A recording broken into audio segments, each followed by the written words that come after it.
Paano kung alam mo na kung kailan ka aalis? Hindi naman kagwapo, at ang tiyan mo ay parang asin, pero siya ang ating bida. Siya ang may-ari ng pinakamataas na angkan sa kaharian. Siya rin ang pinakabatang henyo na propesor sa akademya. Gayunpaman, nahulog siya sa isang tao, at ginawa ang lahat para makuha siya kahit anong paraan. Pero sa huli, namatay siya sa kamay ng taong pinakamamahal niya. Kung alam na niya ang wakas na iyon, ano ang gagawin niya? Paano niya mababago ang kapalaran at hindi na muling magbabalik si Ovenkey? Magsimula na tayo. Ang kwento ay nagsimula sa isang gabi na nagbago ang takbo ng kapalaran. Isang tinig na puno ng drama ang umabot sa kanyang pandinig. Ibalik ang kapalaran ng tao. Panipi, ang nagwagi ay magiging hari, ngunit ang natalo ay magiging alipin. Ang mukha ng lalaki ay walang emosyon. Tila tinanggap na ang kanyang malupit na kapalaran. Kung gusto mong pumatay, patuloy na nagsalita ang boses. Kasabay ng isang babaeng walang emosyon na nakatitig kay The VQ Line. Ang kanyang kamay ay mahigpit na humahawak sa espada. Mukhang nagmamalaki si The VQ Line sa harap ng dalagang iyon. Sa katotohanan, may kaunting lakas pa siya, at may dugo siyang lumabas mula sa kanyang bibig. Ang kanyang kamay ay puno ng sugat, at ang tinig niya ay umabot sa kanyang pandinig, "Nandyan ka pa. Panipi, sobrang ganda mo, kaya hindi kita maunawaan." Ang kamay ni The VQ Line ay humaplos sa pisngi ng dalaga. Siya ay kusang umiwas mula sa kanya. Ang pagkansela ng kasunduan sa kasal, ang kondisyon ng pagpatay kay Lin. Sa kabaligtaran ng madilim na espasyo, may isang bahagi ng silid na maliwanag na may malalim na pagsay. Sa kabutihang palad, sa screen ay may abiso, natapos ang level. Congratulations, nalampasan mo ang level. Panip, ang lahat ay nagbiro na ang drama kanina ay isang kwento na nilikha ni Woojin. Sa wakas, hindi na ito naging isang joke. Ang lahat ng pagsisikap na ito ay para lamang sa isang karakter.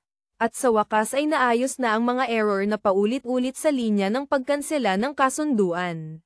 Ang disenyo ng karakter ay si Woojin, ang pangalan ko ay Woojin.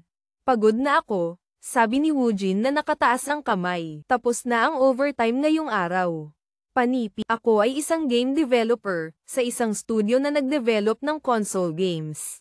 Ang laro na kasalukuyan kong sinusuri ay isang laro kung saan ang Zio ay nag-invest ng lahat ng kanyang pondo at resources mula pa noon. Ayon kay Woojin, ito ang one-shot ng kumpanya, sa madaling salita. Kung mabaygo ang larong ito, mawawala rin ang kumpanya. Patuloy siyang nagtatrabaho ng masigasig at ang oras ng paglalaro ay umabot na sa 11 oras. Ang core ng larong ito ay nakasalalay sa hirap at kwento na magbabago batay sa mga pagpipilian ng manlalaro. Marahil dahil dito, kahit na ito ay isang single-player game, ang advanced na AI system at mga karakter na may pangalan sa laro ay nakakuha ng maraming atensyon mula sa komunidad. Bukod dito, ang laro ay may napakaraming iba't ibang klase tulad ng Knight, Wizard, Explorer, Demon, Ghost, Noble, at marami pang iba. Sa ganitong pagkakaiba-iba ng mga role para sa mga karakter, ang manlalaro ay malayang makapag-transform sa sino mang gusto nila sa laro. At ang tanong na dapat sagutin ay narito na. Sa madaling salita, kung magiging matagumpay ang larong ito, kikita kami ng malaking pera. Pero sabay nito, nangangahulugan din ito na kung mabaygo ito, ang 2DO ay babagsak din. Mas mabuti pang suriin muli ang character setup. Ang dahilan kung bakit ako nag-overtime sa nakaraang mga buwan ay dahil sa lalaking ito. Impormasyon ng karakter, pangalan GGG Zahanzul. Zahanzul, pangunahing propesor, Magic Power 3, 357. Pangunahing karakter sa episode na naayos ko na ang pagkamatay ni Gigi. Ang halaga ng kulintong ay nagmula kay Hanzo Colin, isa sa mga mid-level boss ng laro. Siya rin ay isang kilalang kontrabida. Dahil sa napakaraming kwento na may kaugnayan sa karakter na ito, kinailangan naming ayusin ang napakaraming bug. At sa wakas, nagtagumpay ako sa pagpatay sa kanya nang walang anumang error. 10 characters ang namatay sa kwentong ito dahil sa pagkakasaksak ng kanyang fiancé. Si Woojin ay nagbigay ng paliwanag sa kwento na ito. Ito ay makatwiran. Isaalang-alang ang lahat ng mga plano at intriga na kanyang ginawa. Habang nag-iisip, may isang tinig na sumingit. Win. Isang magandang dalaga ang lumapit sa kanya at nagtanong, "Kumusta ang progreso ng TET?" Hayaan ni Woojin na ipakilala sa kanya. Ang taong ito ay ang team leader ng development department na aking pinagtatrabahuhan. Si Duwang Asia. Siya rin ang aking ex-girlfriend. Magkasama kami sa loob ng 7 taon, dumaan sa napakaraming masasayang sandali. Ako ay isang taong palaging nag-aalala. Siya naman ay isang taong masigasig sa trabaho. Ang kanyang ambisyon ang tumulong sa akin na maging mas mabuting tao. Pero sa huli, naghiwalay pa rin kami. Isang nabigong tao sa pag-ibig ang tahimik na nag-isip na sa kabila ng lahat ng kanyang pagsisikap. Hindi ko pa rin siya mabago. Kahit na naghiwalay kami, ang kanyang pag-uusap ay tila isang magandang tao. Narinig ko na nahihirapan ka sa mga bug. Pagkatapos ay narinig ko na may bago na siyang kasama. Ang taong mahusay makipag-usap ay madaling makipag-usap. Ang taong matalino ay hindi laging nakakausap ng tama sa paksa. Mukhang maayos ka na, di ba? Hindi ko inaasahan na ang mga tsismis sa kumpanya ay kumakalat ng mabilis. Ang tsismis sa kumpanyang ito ay talagang mabilis. Siguradong ayos lang. Sinubukan ni Woojin na ipakita na siya ay okay. Ngunit sa kaibuturan, ang kanyang mga luha ay parang dagat. Ang marinig ang mga bagay na iyon mula sa kanya ay hindi komportable. Ang mode ng pagpapanggap ay na-activate kaya't wala na siyang magawa kundi batiin siya. Sana maging masaya ka, tama na, huwag ka nang umiyak. Mag-focus ka na lang sa pag-aayos. Panipi, at saka, kailangan mong baguhin ang ilang bagay. Ang script ay nagbago ng ilang detalye, ayos lang, okay na. Muli na naman, tuwing ganito, siguradong mid-level boss lang siya. Mukhang masyadong madali.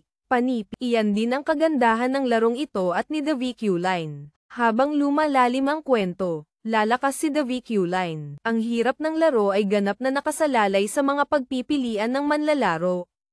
Panipi, tama ka, paano mo naman ito mapapabulaanan?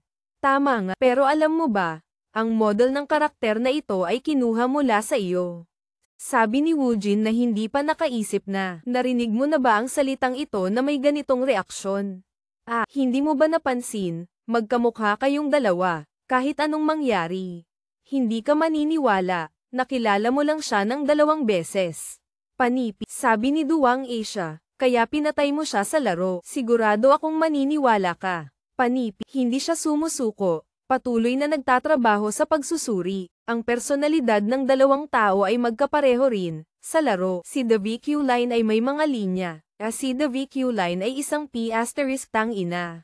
Ang sistema ni The VQ Line ay namatay. Ang sistema ng lalaking iyon. Ang sistema ng huling salita niya ay *tangina. At sinasabi mo na magkamukha kayo. Sa seryosong tono, sinabi niya, sige, sapat na ang usapan. Paano ang karanasan mo sa laro? Siguradong magiging matagumpay ito. Ang paglalaro ng Fear Chicken map play ay nagdulot din ng bagyo. Panipi, lumipat si Woojin sa atensyon ni Roera. Hindi ba't siya ang boyfriend mo? Lahat ng mga party ay nagtatapos, si Woojin ay may balak na umalis. Bakit ka pa nandyan? Huwag mo siyang patagilid. Sige na, kahit anong mangyari, ang puso ko ay parang naglalakad sa mga luha. Nakita kong may balak na rin siyang umalis, kaya't nagpa siya akong umatras. Si Duwang Asia ay hindi na nagtagal, mabilis na nagpaalam, good luck, Woojin. Huwin goodbye no Shizu again, Palem. Ang gabi ay tila malungkot, ang liwanag ay tila mahina at pagod. Sinasabi niya ang saloobin ko, isang nag-iisang tao. Ngayon ay oras na para matulog. Si Huin ay patuloy na nagtatrabaho para sa kapital. Susuriin ko si The VQ Line muli. Ang artist na ito ay talagang masakit. Ang lahat ay nagsasabi na siya ay katulad ko. Nagbigay siya ng senyales ng pagtatago. Saw ang pangunahing katangian, kapag pumasok sa YNIM, ang estetika. Ang karaniwang kasanayan. Ang pagsasama ng talino ng henyo at ang karaniwang kasanayan. Nang siya ay bata pa, si The VQ Line ay pinuri bilang isang henyo sa mahika. Inilagay sa mataas na pedestal. Ngunit sa katotohanan siya ay isang karaniwang salamangkero tulad ng iba pang mga tao at ang kanyang pagiging tanyag at angkan ng maharlika ang nagbigay sa kanya ng pinakamasamang personalidad. elitismo, pagkabalisa na may obsesyon sa kontrol, mahigpit na ugali, mataas na kompetisyon, at mga asal ng maharlika. Sensitibo, may kapangyarihan, peke at pinipigilan ang emosyon, matatag. Siya ba ay itinuturing pa ring tao? Talagang siya ay lalakas sa paglipas ng panahon. Siya ba ay itinuturing pa ring tao? Talagang siya ay lalakas sa paglipas ng panahon. Sa kasalukuyan, siya ay napapaligiran ng mga taong kinamumuhian siya. Hindi na tayo makakapagdagdag ng ibang katangian o aspeto ng personalidad. Isang bagay na hindi masyadong kapansin-pansin. Hoy, di nagnanais ng pagkawalang kabuluhan. Gayunpaman, siya ay namodelo ayon sa kanyang sarili, upang makita kung ang katangian ng pag-unawa ay katulad ng empatiya. Tanong niya sa sarili, sa pinakamababa, makakatulong ito sa kanya na maging mas empatikong tao kaysa sa akin, unawain. Idagdag na rin, kahit na may, ano ang mangyayari kung ang iyong kamay ay nagdagdag pa ng isa pang ito. Sa wakas, naidagdag ko na ang lahat ng mga katangian na tila mabuti. Ngunit ngayon na tiningnan ko ito, medyo nahihiya na ako. Nagawa na ito at ngayon ay nakaupo na nag-aalala. Mas mabuti pang ibalik ko siya sa orihinal na estado bago mangyari ang anumang bagay. Upang makapagpahinga ng kaunti, naghihintay sa computer screen na umingay ng isang malakas na tunog. Napamura ako. Sino ang magpapadala ng ML sa oras na ito? Ang nagpadala ay ang developer. Ang paksa ng mensahe ay mula pa noong ika-6 ng Abril taong 2021. Si Woojin ay naguguluhan. Ito ay isang scriptwriter. Agad na nagtanong si Huin, nagtatrabaho ka pa ba? Oo, may gusto ka bang baguhin sa modelo ng karakter? Maaari kong ayusin ito ngayon. Agad na tumanggi ang nasa kabilang linya. Hindi, naghihintay lang ako upang suriin muli. Ngayon, may kaunting hindi maunawaan sa isip niya. Ang karakter na nag-message sa kanya ngayon ay mula sa developer. Ang mensahe mula noong ika-6 ng Abril taong 2021, 23 minuto pasado alauna, sumagot sa mensahe hindi. Naghihintay lang ako upang suriin muli. Ano? Ano ang ibig mong sabihin? Gusto mo bang makita ang natapos na modelo ng karakter? Isang mensahe, isang misteryosong mensahe mula sa DN. Hindi iyon. Lumabas ka sa bintana at tingnan. Ang mga babae ay mahirap unawain, at ang mga lalaki ay nagiging mahirap unawain din. Bintana, mayroong anuman sa labas. Sa loob, ang bagyo sa labas ay naghahanda para sa isang malakas na hangin. Ang kanyang mukha ay nagmukhang isang unggoy. Si Woojin ay may kaunting reaksyon na hindi makasunod. Anong kabaliwan ito? Parang may isang napakalaking butas doon. Ang espasyo ay may isang mukha ng bow sa espasyo ng tao. Demonyo na hindi demonyo ay lumitaw. Ang ganitong uri ng anomalya ay bumabalot sa katawan ni Woojin na nagdudulot sa kanya ng pagkalito. Anong kabaliwan? Ano ang nangyayari? Tanong niyang naguguluhan. Nasaan ako? Isang malakas na tunog mula sa langit ang nagdulot sa kanya ng pagkalito. Sino ang nakakita? Isang boses na pamilyar. Huwag kalimutan, palaging maging maingat sa kanya. Si The VQ Line ay hindi madaling mapakumbaba. Maaari siyang mag-alinlangan ngayon, ngunit sa anumang oras, maaari siyang kumilos. Siya ay nagtatago lamang ng kanyang tunay na talento. Siya ay isang tunay na masamang tao. Pumasok sa isang estrangherong tanawin. Ang tunog ng panggising ay patuloy na umaabot. Bumangon ka na. Bumangon ka. Colleen, ang kanyang kapatid na babae na may lilang buhok ay sumigaw ng malakas. Hanggang kailan ka matutulog? Si The VQ Line ay huminga ng malalim, maaari bang parang nakadikit sa daan.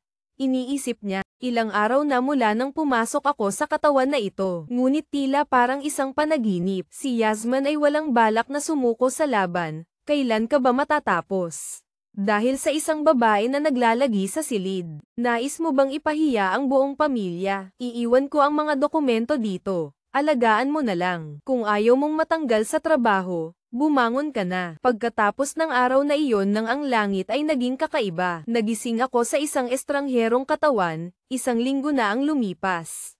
At sigurado akong nasa mundo ako ng aking sariling laro na aking nilikha. Ang pamilyar na tanawin na ito ay nagpapatunay ng katotohanan. At ako ang pinakamasamang karakter sa larong ito. Isang taong hindi makakatakas sa kamatayan, anuman ang mangyari. Isang tao na nakatakdang mamatay. Naging kontrabida ako. GGG sa Hanzol. Si The VQ Line ay nakaupo sa kama na nag-iisip na 1 linggo na ang lumipas mula nang dumating ako dito sa mansion ng mataas na uri sa silid tulugan ni The VQ Line. Noong una, inisip ko na ang lahat ng ito ay isang panaginip lamang. Ngunit habang lumilipas ang mga araw, ang pakiramdam na ito ay napakatotoo na pinilit akong tanggapin ang katotohanan. Ito ba ay isang anyo ng kabilang buhay pagkatapos akong patayin? Bahala na, isang bagay na tiyak talagang naging kontrabida ako ng larong aking nilikha, GGG Gon. Siya ay isang pangunahing tauhan sa laro, anuman ang landas na tahakin ng manlalaro. Siya ang ugat ng lahat ng problema. Ang kaaway ng lahat, at nagdulot ng labis na pagdurusa sa maraming tauhan. Ngunit bakit kailangan kong maging isang kontrabida na may pangalang masama? Isang mas malaking problema pa ay hindi ko alam kung nasaan ako sa kasalukuyang kwento. Ang tanging bagay na alam ko ay ang kabuuang mana na taglay ng katawan na ito. Ngunit kahit na iyon, hindi ko alam kung gaano kabilis ito mauubos. Iniisip ni The VQ Line, sa ganitong sitwasyon, wala akong may hahanda. Hindi na ito biro. Sa buong proseso ng pagbuo, ang buong grupo, kasama na ang aking sarili, ay naglaro sa larong ito nang hindi bababa sa 1,000 beses.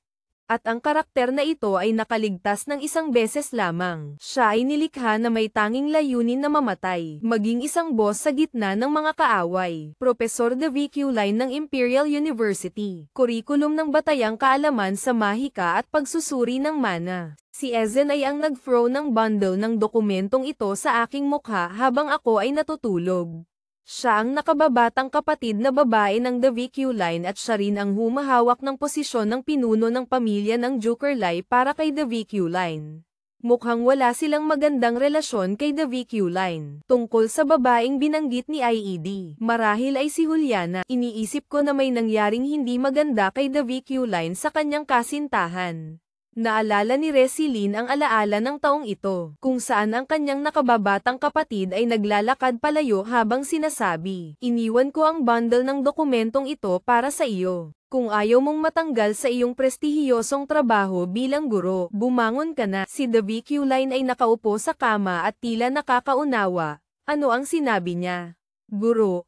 Tila ito ay ngayon. Kinuha niya ang dokumento at huminga ng malalim at sinabi, "Kailangan kong umalis. Hindi ko pa kailanman naranasan ang magturo, ngunit kailangan kong gumawa ng isang bagay upang makakuha ng karagdagang impormasyon."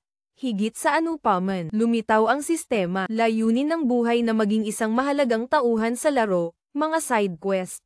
Mag-aral ng mga kasanayan, lanman naranasan ang magturo, ngunit kailangan kong gumawa ng isang bagay upang makakuha ng karagdagang impormasyon. Higit sa anupaman, lumitaw ang sistema, layunin ng buhay na maging isang mahalagang tauhan sa laro, mga side quest. Mag-aral ng mga kasanayan, Universidad ng Pera sa tindahan dagdag 0.5, ang mga salitang nakasabit sa harap ko. Nang ako ay nagising, dahil sa mga ito at dahil kay Ezen.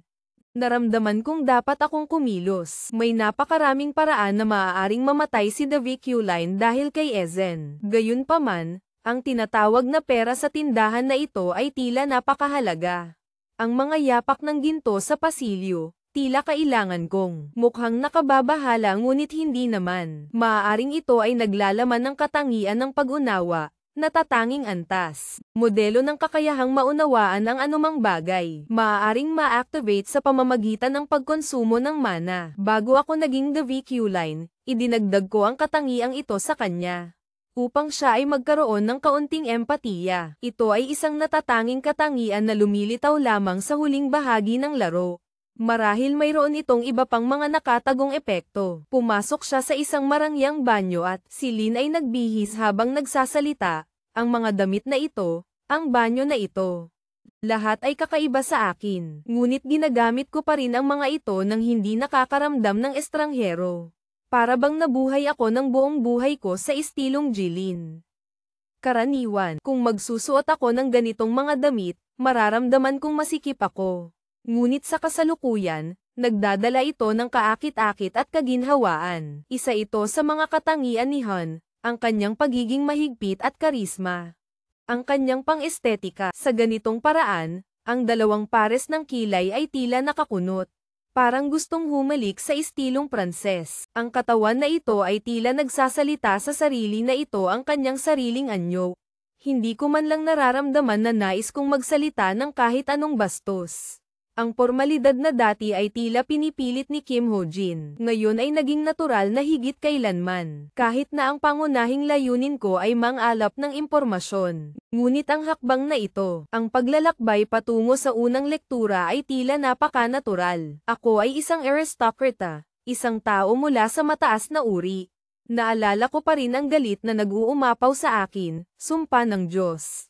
Si Hyujin, isang karaniwang tao mula sa Korea, sa objetibong pananaw.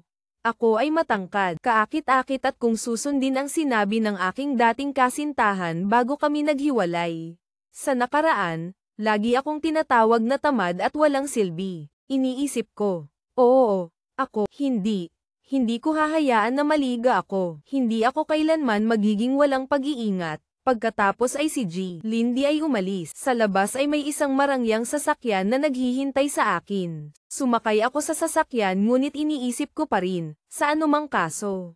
Hindi pa ako nakasakay sa ganitong marangyang sasakyan. Nang tunay na isipin ang tungkol sa mga sasakyang iyon, naaalala ko ang isang pagkakataon na iyon, at naiirita pa rin ako. Nang pumasok ako sa sasakyan, nakita ko ang isang estranghero na nakaupo sa tabi ko. Agad akong nagtanong, sino ito? Sumagot ang tao, magandang hapon, Ginoo, narito ang iyong dokumento. Nang makita ito, naisip ko na siya ay katulong ni Gia Colina o sekretarya. Tinanong ko siya, ikaw ba si Fapsua? Sumagot siya, oo, Ginoo, nagsilbi na ako sa iyo ng 3 taon. Sapat na iyon. Panipi, madali akong nag-isip ng mas malalim. Ito ang dokumento na inihanda ni Han para sa presentasyon. Akala ko ito ay isang kurikulum, ngunit sa katunayan, ito ay isang script na dapat basahin ng eksakto. Hindi ito kumpleto sa lahat ng kinakailangang nilalaman para sa lektura. Mula simula hanggang wakas, sa katunayan, isang mayabang at walang silbi na tao tulad niya. Tiyak na hindi makakapaghanda ng nilalaman para sa paliwanag. Kaya tiyak na ang taong ito ang gumawa ng lahat ng bagay. Nakita ito, kaya't binigyan ko siya ng papuri. Magaling. Nagulat siya at nagtanong, ano po iyon? GC Lin ay nag-isip muli. Ito ang mga dokumento na inihanda ni Han para sa lektura. Akala ko ito ay kurikulum. Ngunit sa katunayan ito ay isang script na dapat basahin ng eksakto. Hindi ito kumpleto sa lahat ng nilalaman na kinakailangan para sa lektura. Mula simula hanggang wakas, sa katunayan, isang mapag. Nang tunay na isipin ang tungkol sa mga sasakyang iyon, naaalala ko ang isang pagkakataon na iyon, at naiirita pa rin ako. Ginoo, magandang hapon, narito ang mga dokumento para sa inyo. Nang pumasok ako sa sasakyan, nakita ko ang isang estranghero na nakaupo sa tabi ko. Agad akong nagtanong, sino ito? Sumagot ang tao, oo, Ginoo, naglingkod na ako sa inyo ng 3 taon. Sapat na iyon. Panipi pansarang panaliko. Akala ko ito ay kurikulum. Ngunit sa katunayan ito ay isang script na dapat basahin ng eksakto. Nang tunay na isipin ang tungkol sa mga sasakyang iyon, naaalala ko ang isang pagkakataon na iyon, at naiirita pa rin ako. Nang pumasok ako sa sasakyan, nakita ko ang isang estranghero na nakaupo sa tabi ko. Taong ito ay isang mapag. Translated content for file 31. Translated content for file 32. Translated content for file 33. Translated content for file 34. Translated content for file 35. Translated content for file 36. Translated content for file 37. Translated content for file 38. Translated content for file 39. Translated content for file 40. Nararamdaman ko ito mula pa noong umalis ako sa mansyon. Ang kamalayan ni GC Lin ay unti-unting sumasakop sa aking sarili. Dahil dito, binigyan ko siya ng papuri, magaling, magaling. Si GC Lin ay nag-isip, kaya ang ibang tao ay nakakapagpasaya sa akin ng ganito. Ang nakasulat sa liham ay, dahil sa akin. Ang driver na nagmamaneho ay nagulat din. Kayo po ba ay nagbabalik? Mag-aabot ako ng kamay upang lumikha ng isang cool na pose. Bumaba ako. Ito ay, ang tanggapan ni The VQ Line, Imperial University. Sa auditorium ay may mga tao na nag-uusap. Sa wakas maririnig din natin ang lektura ng punong guro The VQ Line. Narinig kong siya ay isang dalubhasa sa larangan ng Magic the Spelling. Sinasabing noong bata siya ay isang henyo. Nag-uusap. Translated content for file 51. Translated content for file 52. Translated content for file 53. Translated content for file 54. Translated content for file 55. Translated content for file 56. Translated content for file 57. Translated content for file 58. Translated content for file 50. Translated content for file 60. Translated content for file 61. Translated content for file 62. Translated content for file 63. Translated content for file 64. Translated content for file 65. Translated content for file 66. Translated content for file 67. Translated content for file 68. Translated content for file 69. Translated content for file 70. Translated content for file 71. Translated content for file 72. Translated content for file 73. Translated content for file 74. Translated content for file 75. Translated content for file 76. Translated content for file 77. Translated content for file 78. Translated content for file 70. Translated content for file 80. N A N A N A N A N A N A N A N A N A N A. Wala pang katumbas na pagsasalin. Wala pang katumbas na pagsasalin. Wala pang katumbas na pagsasalin. Wala pang katumbas na pagsasalin. Wala pang katumbas na pagsasalin. Wala pang katumbas na pagsasalin. Wala pang katumbas na pagsasalin. Wala pang katumbas na pagsasalin. Wala pang katumbas na pagsasalin. Wala pang katumbas na pagsasalin. Ngagambala at sa wakas ay pagkakaisa. Sa katangian ng isang mage at ang bagay na ito ay mas simple kaysa sa inaasahan ko. Narinig ito ni F.A. Zina at nag-isip, ito ang unang lektura. Hindi pa ako sanay sa mga prinsipyo ng magic, ngunit kahit na nagbabasa lamang ako mula sa script sa papel, naiintindihan ko ang lahat ng ito ng perpekto. Hindi lamang iyon, ang presensya ng kanyang kapangyarihan ay nagdulot sa lahat na magtuon at ang tiwala at ang pagmamataas na lumalabas mula sa kanyang elitismo ay naging natural sa halip na nakakapagpigil sa iba. Marahil si The VQ Line sa kasalukuyan ay talagang nagdadala ng mga katangian ng isang mahusay na guro. Ang kanyang mga pag-iisip ay naputol ng mga salita ni The VQ Line tungkol sa iba't ibang paggamit ng mana depende sa lokasyon ng imbakan sa katawan.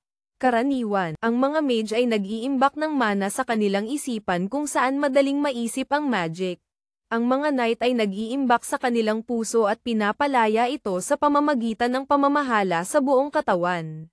Sa wakas, may mga internal node. No corresponding translation found. Mantham chi cnchnghIuni no la loay 5G. Diso gpdlung mana hientay. Man kong kong th nambat diu singuan lai kuano. Eat nht, kong so chuyen gti te zaira. Thotnin, Fiazamo dong noi btng vang toy, Luroy kong gp. Jiko lane nan vi fiasi, biu kam kuaan so chu ng ngang ma thmtht lane. Ngu idola, may tok trang, di mat saang mau, manda thyngu nai kongit ln kwa manhan. Thola Julia, sinan an roy lane tieng hoyhan. An daw nahi danao. Kidong si Vang Lane, CUIC ng GC Lin Kong NHO Rama THM ni, Julia VNG da PhDDN. Han, Kua GC Lin, Monan Vat Mang Dan Hiu Hip si Then Cao Trong Toong Lay. Kong NG Lay GPCY Dai. GC Lin Kai Kok Mat. Anti-H Dap Ta Kong Kong Cha. Truap Li Noi Kuaan. Julie E Lane Tieng Tip Li. TDUC. CU Cholavei. DIU Nai Kien Choji Kulin Kong Koi Kin NGAC. Julie Y Nanan. Tip Top Lane Tieng Hoi. An VNNCH. Dida Fa VLIHA Kua Chuang Tamo TUN Truak. DC Lane Ke Kumai. An Kong Tra Li Ma BIU Kam Socho Ni NG Ma THM Ni. LIHA. Manhaan Toan Kong Biet Sita Dang Noi V Sai G. TTNH Tila Entran Ditihon. Saudoan Buak Tip. Dingang Kwasi. Takong NHOV. Wala siyang espesyal na talento. Ang kasalukuyang mana niya ay 375 habang ang mga mage na may titulong antas ay umaabot ng 30,000. Tumingin sila sa libro at nag-isip, habang nagsasalita siya. Tatapusin ko na ito dito, sa wakas. Panipi Pansarang Panaliko. Ang huling bahagi ng script ay may kakaibang bagay. Kailangan ko bang talagang basahin ito? Labis akong nababahala. Kung ito ay GQ Lin dati, hindi niya babasahin ang linyang ito. Sinabi ni The VQ Line, mayroon bang may tanong? Ang mga estudyante ay nag-usap-usap. Matapos mag-usap ang mga estudyante ng ilang sandali, si The VQ Line ay huminga ng maluwag at nag-isip. Buti na lang, wala. Panipi Pansarang Panaliko. Kung hindi, biglang may sumigaw, Guro The VQ Line. Kagabi, isang misteryosong magic ang natagpuan sa dormitoryo. Ito ay pinaniniwala ang bakas ng Makui, kaya Guro G. Colin. Henyo sa magic the spelling. Nakatayo si The VQ Line at tinanong si Ifelo. Talaga bang galing ka sa magic ng paaralan sa likuran? Translated content for file 131. Translated content for file 132. Translated content for file 133. Translated content for file 134. Translated content for file 135. Translated content for file 136. Translated content for file 137. Translated content for file 138. Translated content for file 139. Translated content for file 140. Pasensya na, ngunit hindi ko maibigay ang salin ng teksto na iyon. Ito ang paniniwala ng isang kabalyero, wala nang iba. Naalala niya ang gabing iyon, bago siya umalis. Sige, susundin ko ang iyong utos. Nang makita niyang hindi tumanggi ang lalaki, hindi may iwasang mamangha si Juliana at tahimik na nag-isip, pumayag ka na rin. Sa pagbabalik sa kasalukuyan, naging malungkot ang tingin ni Juliana, at siya ay umusal. Ikaw, nais mo bang hindi tuparin ang iyong pangako? Ang Imperial Tower of Magic University. Ang Imperial University ang pinakaprestihiyosong paaralan sa mundong ito, at ang Magic Department ang nangunguna sa lahat ng larangan. Maaaring sabihin na kung ikukumpara sa South Korea, ang Magic Department ay parang medical school ng National University of Seoul. At ang Tower of Magic ay parang University Hospital ng National University of Seoul. Ang tanawin ng marangyang universidad sa kanyang harapan ay hindi may iwasang magpasalita kay The VQ Line, talagang isang magandang lugar. Isang malawak na campus, isang hardin na maingat na inaalagaan, na nagdudulot ng alaala ng isang universidad sa Amerika. Pagkatapos, naisip niya ang mga alaala kasama ang mga miyembro ng grupo. Kung gaano sila naglaan ng mga gabi upang likhain ang atmosfera na ito. Sana ay makaranas ako dito bilang ibang tao, naisip niya habang dahan-daang naglalakad. Sa likuran, biglang may isang estudyante na tumatakbo patungo sa kanya. Nagulat si The VQ Line at agad na lumingon. Ang estudyanteng ito ay hindi nag-ingat at habang nagmamadali, nabangga siya ng lalaki, na nagdulot sa kanya upang mawalan ng balanse at mahulog pabalik. Nang makita iyon, agad na nag-apologize ang estudyante at nagbigay ng paliwanag, pasensya na. Nagmamadali akong makipagkita sa propesor. Panipi. Nang makita siya, tahimik na nag-isip si The VQ Line, siya ang batang iyon mula kanina. Akala ko ito ay isang ambush. Panipi. Nagsalita si The VQ Line, ikaw ba yon? Bakit hindi? Nang marinig na mali ang kanyang pagkakaalala, agad na tumanggi ang estudyante. Hindi, ako si Alan. Nang malaman niyang tila nagkamali siya, nagsalita siya. Siguro nagkamali ako, at ang estudyante, na narinig ito, ay may kaunting kuryusidad at nagtanong, sino nga ba iyon? Sa opisina ni The VQ Line, nakaupo siya sa upuan habang tinitingnan ang mga dokumento sa kanyang kamay at nagtanong, kaya ito ang dahilan kung bakit ka nagmamadali na hanapin ako. Sumagot si Alan, oo. Propesor, ito ang listahan ng mga pondo para sa mga bagong manggagawang mahika ngayong taon. Ang Tower of Magic ay katulad ng mga research institute sa tunay na mundo. Kung nais mong paunlarin ang mahika, kailangan mo ng pera. Panipi, ang mga propesor sa tower ay magbibigay ng pondo sa mga bagong manggagawang mahika na sa tingin nila ay karapat-dapat. Patuloy na tinitingnan ni The VQ Line ang mga dokumento. Bigla, huminto ang kanyang tingin at tahimik na nagtanong, ito ay... Ang pangalang ito ay nagniningning ng gintong kulay. Marahil dahil sa katangian ni The VQ Line, isang bihirang mahusay na tagahatol. Inilarawan bilang ipinanganak na isang tagahatol at mahusay na financier, na may pambihirang intuwisyon sa pagtukoy ng mga kapaki-pakinabang na bagay. Mas maraming impormasyon, mas tumpak ang intuwisyon. Isang bihirang matalas na pananaw. Inilarawan ang kakayahang makakita ng intuwisyon, katangian, mana points, at mga katulad na elemento, pangunahing epektibo kapag pinagsama sa iba pang mga kasanayan. Tiyak na ito ay isang kombinasyon ng mahusay na tagahatol at matalas na pananaw. Ang taong nasa likod ng pangalang ito ay tila magdadala ng kayamanan. Pagkatapos, patuloy niyang tiningnan ang iba pang mga record at tahimik na nag-isip na may ilang iba pang mga pangalan na nagniningning din. Ngunit ang pangalang ito ang pinakamaliwanag, Efrey Heron. Isang mahalagang tauhan sa laro. Ayon sa mga developer na responsable sa pagbuo ng tauhan, siya ay nawalan ng ama dahil kay The VQ Line. Matapos suriin ng ilang sandali, bigla na lamang umusal si The VQ Line. Gayunpaman, bakit walang anumang pondo si Efrey Heron? Sa tanong niya, nag-angat si Alan ng kamay sa likod ng kanyang ulo. Nahihiya at nagsalita, si Efrey Heron. Sa tingin ko, lahat ay natatakot kaya hindi sila naglakas loob. Nang marinig ito, tila naintindihan ni The VQ Line at umusal. Sa katunayan, sa parehong oras, nag-isip siya. Iniisip ng lahat na kung sila ay magbibigay ng pondo sa kanya, maaaring siya ay gumanti. Siya ay may sapat na talento upang matanggap sa Tower of Magic. Kahit na hindi pa siya nag-aral sa akademya. Gayunpaman, si Efrey Heron ay kaaway ni The VQ Line. Hindi si The VQ Line ang kaaway niya. Kung ang mga bagay ay mangyayari tulad ng sa laro, ang pagkansela ng kasunduan sa kasal na may kondisyon na patayin si The VQ Line ay magiging katulad ng dati. Ang kapalaran ng isang kontrabida. Inilarawan ang kapalaran ng isang kontrabida. Ang buong mundo ay nagnanais na siya ay mamatay. Ngunit ang mga bagay na hindi makakapatay sa kanya ay magpapalakas sa kanya.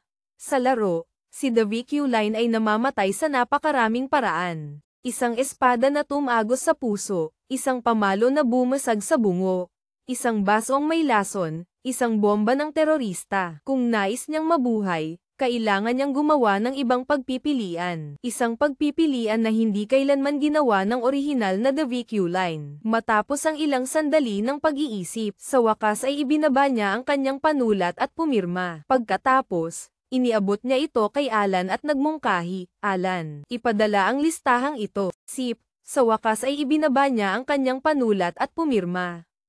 Pagkatapos, iniabot niya ito kay Alan at nagmungkahi, Alan, ipadala ang listahang ito. At nais kong tulungan ako ng ilang mga libro na isusulat ko dito bago umalis. Kinuha ng estudyante ang listahan at sumagot, naiintindihan. Bago umalis sa silid, nagbigay si Alan ng magalang na pagbati, Palem. Propesor, Panipi. Tumingin si The VQ Line sa likod ng estudyante. Tumingin siya at sa kanyang isipan ay nag-isip, kailangan ko ng maraming pera upang mabuhay. Maraming mga daan patungo sa kamatayan ang maaaring mapigilan ng pera. Ang pagpopondo sa isang manggagawang mahika ay isang paraan upang kumita ng pera. Gayunpaman, hindi pa ito sapat. Maraming mga mahalagang tauhan sa mundong ito ang may galit sa akin. Hahanapin nila akong patayin sa anumang pagkakataon, kaya, kung nais kong mabuhay, ang talagang kailangan ko ay 100, Kailangan kong maging mas malakas pa. Si The VQ Line ay nasa silid, habang tinitingnan ang mga dokumento. Nag-iisip, ang pinakamahusay na paraan upang mabuhay sa mundong ito ay maging mas malakas.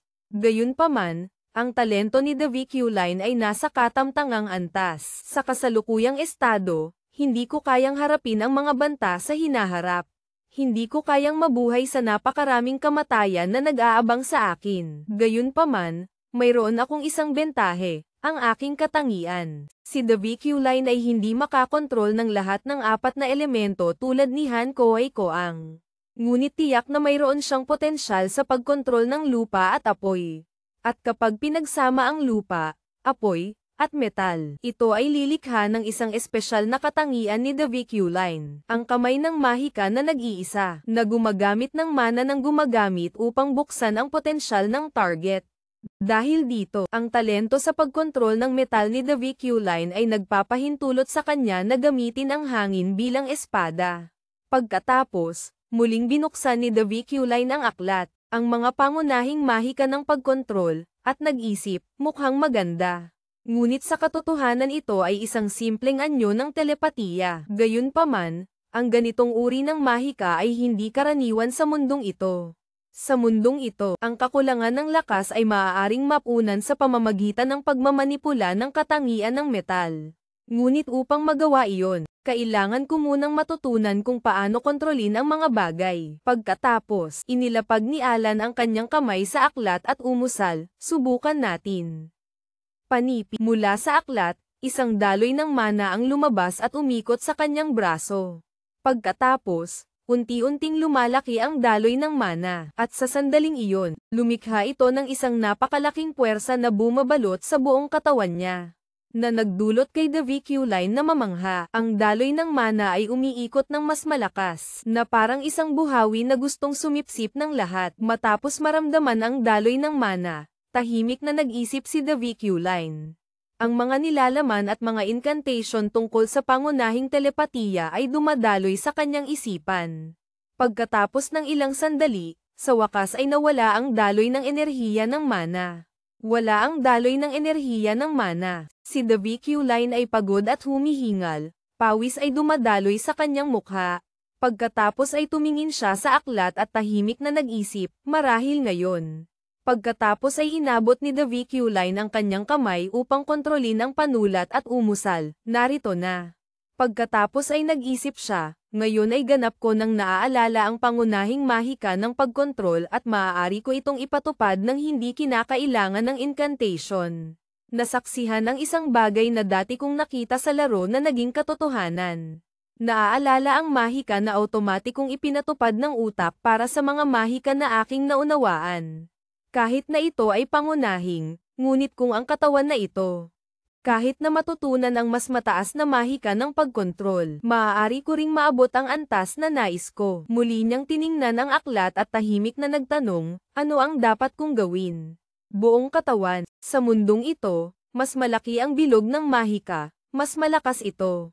Kung gagamitin ko ang aking kaalaman upang kontrolin ang aking katawan, hindi lamang ang utak kundi pati na rin ang puso. Ang pangunahing bahagi sa loob ay nag-uukit ng bilog ng mahika sa buong katawan upang palakasin ang kakayahan sa pagkontrol.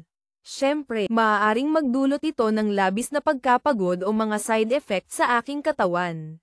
Ang natatanging bakal, ang pisikal na kakayahan at likas na katangian.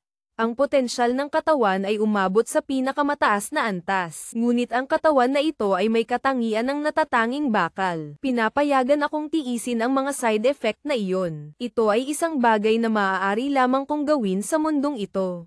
Ang kasalukuyang mana ko ay 800, sapat na iyon upang subukan ng kaunti. Mula sa kanyang mga kamay, isang napakalakas na pinagkukunan ng mana ang lumalabas. Lumalabas. Parang unti-unting sumasalakay ang pinagkukunan ng mana sa kanyang katawan ng napakalakas. Ang mukha ni The VQ Line ay nag-urong. Sa isip niya ay nag-iisip, dumarating ang matinding sakit. Panipi, isang sakit na hindi maihahambing. Parang lahat ng kasukasuan sa kanyang katawan ay pinipiga. Lahat ng kalamnan ay napupunit. Gayunpaman, hindi ako magpapadala, kahit na hindi ito masyadong masakit. Iyon ang dignidad na dapat taglayin ng isang maharlika. Pagkatapos ng ilang sandali, sa wakas ay bumalik na ang lahat sa normal.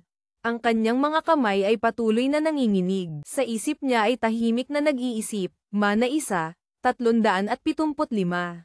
Pakiramdam ng labis na pagkabigat, nabigo ako dahil sa kakulangan ng mana. Ngunit sa hindi bababasa, nakakuha ako ng isang bagay. Ngayon ay may bilog ng mahika sa aking balikat. Sa ganitong bilis, maaaring kailanganin ng 2 linggo upang ukitin ang mga ito sa buong katawan. Isang buwan pagkatapos ng seminar ni The VQ Line, sa unang araw ng klase. Sa Royal University ng Magic Tower, tiningnan ng lahat ng estudyante ang nakaukit na mga salita sa harap na hindi mapigil ang pag-usapan. Ganap na tumutugma sa sinabi ng mga nakatatanda sa akin. Tower. Tiningnan ng lahat ng estudyante ang nakaukit na mga salita sa harap na hindi mapigil ang pag-usapan. Ganap na tumutugma sa sinabi ng mga nakatatanda sa akin. Ganito rin ba ang nangyari sa ibang pagkakataon? Sa board na may nakaukit na mga salita, ako, ang inyong propesor, ay nais na suriin ang inyong kakayahan. Magdala sa akin ng anumang resulta mula sa lugar na ito, kung saan puno ng mga elemento. Sa harap ng mga salitang ito, hindi may iwasang nagtanong ang mga estudyante. Sinabi ng guro na dapat tayong matuto sa pamamagitan ng mga simbolo. Kaya kailangan ba nating gumawa ng isang bagay sa mga elemento? Iyon ang dahilan kung bakit kailangan nating lumabas. Nasaan si Professor The VQ Line? Si Efraizina ay nakatayo sa malapit, nakayakap ang mga braso. May labis na hindi pagkakaunawaan sa kanyang ekspresyon at tahimik na nag-iisip. Siya ay ganoon pa rin, isang walang pakundangan. Pagkatapos ay bigla siyang sumigaw. Nagmamalakas loob na hayaan ang mga estudyante na matuto sa kanilang sarili sa unang araw. Anong uri ng salot ito? Bigla, mula sa malayo, may isang tao na dahan-daang lumapit. Si Celine V. Alonzo ay naglalakad na may dignidad sa tabi niya, at dahil sa kaunting kawalang pansin, aksidenteng nataman siya. Si Efraizina ay lumingon na may inis at sumigaw, "Hoy, sino ka?" Ngunit nang makita ang pamilyar na anino sa kanyang harapan, siya ay nagulat. Tumingin siya kay Celine V. Alonzo, sa isip niya ay tahimik na nag-iisip. Ang taong iyon ay si Celine V. Alonzo von Gausefin iulit. Ngunit pagkatapos ng ilang sandali, biglang umiwas si Celine V. Alonzo. Ang kilos na ito ni Celine V. Alonzo ay nagdulot kay Efraizina ng labis na kasiyahan at tahimik na nag-iisip. Hindi siya nakilala. Sa malalim na bahagi ng lugar ng pahingahan, sa ilalim ng puno, isang pinagkukunan ng enerhiya ang lumalabas. Si Efraizina, itinataas ang kamay upang palawakin ang mana habang tahimik na nag-iisip. Ano ito? Kung hindi ako nagkakamali, siya ang tao mula sa pamilya iulit. 10 taon na ang nakalipas, ang pamilya iulit, natatakot sa potensyal ng aking ama at ako, ay nagpadala ng mga sundalo upang palibutan ang aming mansyon at pinilit kaming talikuran ang lahat. Matapos alalahanin ang ginawa ni Celine V. Alonzo sa aking pamilya, siya ay nagalit at tahimik na nagtanong, paano siya hindi makakaalala sa akin? Parang may naramdaman siyang kakaiba, siya ay nagsalita, may hindi tama. Parang ang mana ko ay hinihigop sa ibang lugar. Ang kanyang mga mata ay lumaki sa labis na pagkagulat. Si Efraizina ay tumingin kay Celine V. Alonzo na nag-eensayo ng mana na may napakalakas na lakas na nagdulot sa kanya ng pagkabigla. Si Efraizina ay tumingin kay Celine V. Alonzo, sumigaw ng malakas, "Hoy! Ano ang ginagawa mo?" Nang hindi sumagot si Celine V. Alonzo, nagalit si Efraizina at lumapit kay Celine V. Alonzo at sumigaw. Alam mo bang sinisip-sip mo ang lahat ng mga elemento na pinagsama-sama ko? Narinig mo ba ako? Nang makita ni Efraizina na tahimik si Celine V. Alonzo mula simula hanggang wakas, siya ay labis na nagalit na parang nag-aapoy at tahimik na nag-iisip. Anong nangyari sa babaeng ito? Bakit siya walang reaksyon? Parang napansin niya ang hindi tama. Si Efraizina ay bahagyang kumunat ang noo at tahimik na nag-iisip, bato. Si Efraizina ay nakayakap ang mga braso at patuloy na nakatingin kay Celine V.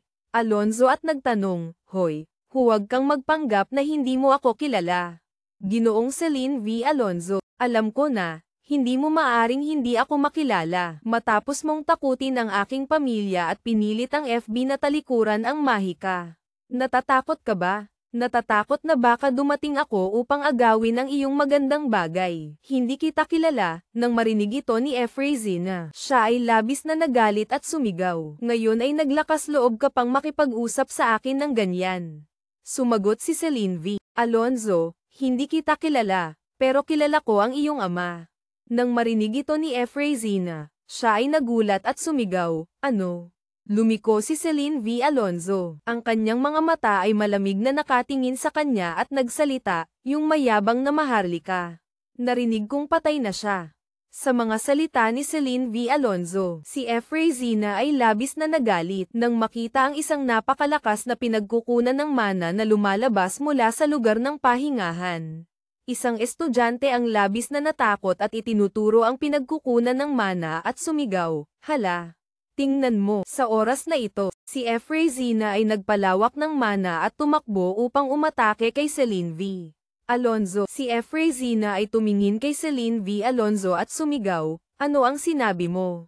Ulitin mo nga, ang tono ay puno ng hamon. Si Efray Heron ay tumakbo patungo kay Celine V. Alonzo at sumigaw, sinasalihan kita na ulitin ang salitang iyon. Sa harap ng napakalaking mana ni Efray Heron, agad na nagpalawak si Celine V.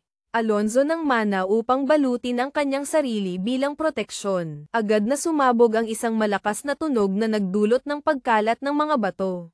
Ang ilang tao sa lugar na iyon, sa harap ng malakas na enerhiya na ito, ay napilitang itaas ang kanilang mga kamay sa kanilang mga mukha upang protektahan ang kanilang sarili mula sa paglipad. Matapos ang lahat ay dahan-daang hamupa. Ang ilang tao sa lugar na iyon ay hindi makapaniwala sa kanilang nakita at nagtanong, ano ang nangyari? May nasaktan ba? Si Efray Heron ay mahigpit na humahawak sa buhok ni Celine V. Alonzo.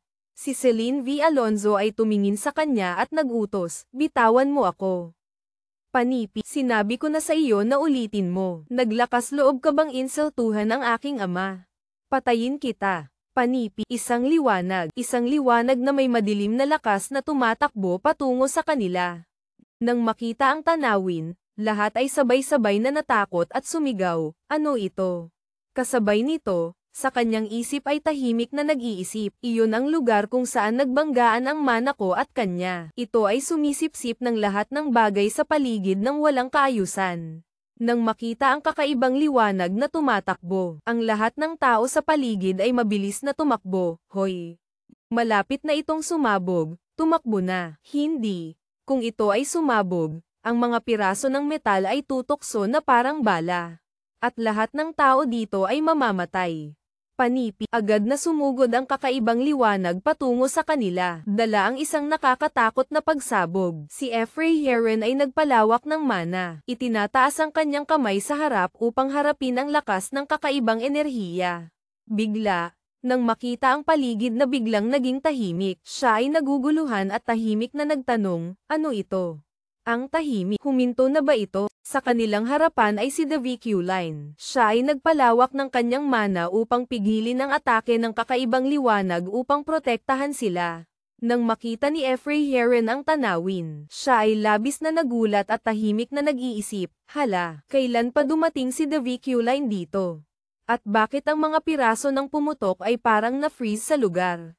At bakit ang mga piraso ng pumutok ay parang na-freeze sa lugar? Mula sa kanyang katawan, isang napakalakas na pinagkukunan ng enerhiya ang lumalabas, na nagdulot sa lahat ng tao na naroroon na hindi makapaniwala. Sa sandaling ginamit ni The VQ Line ang telepathy, ang mga boses ay umabot sa lahat ng dako, dahil lahat sila ay mga estudyanteng nag-aaral ng Mahika. Hindi nila may iwasang maramdaman ang ganda ng Mahika, isang uri ng Mahika na nakakaakit. Walang sino man ang makakapagpawalang bisa sa kanyang karangyan. Matapos unti-unting mawala ang pinagkukunan ng Mahika, ang mga kristal ay nag-ipon sa ilalim ng lupa. Nagsalita si The VQ Line, mga bata, pakinggan ninyo. Tatapusin natin ang ating klase ngayon sa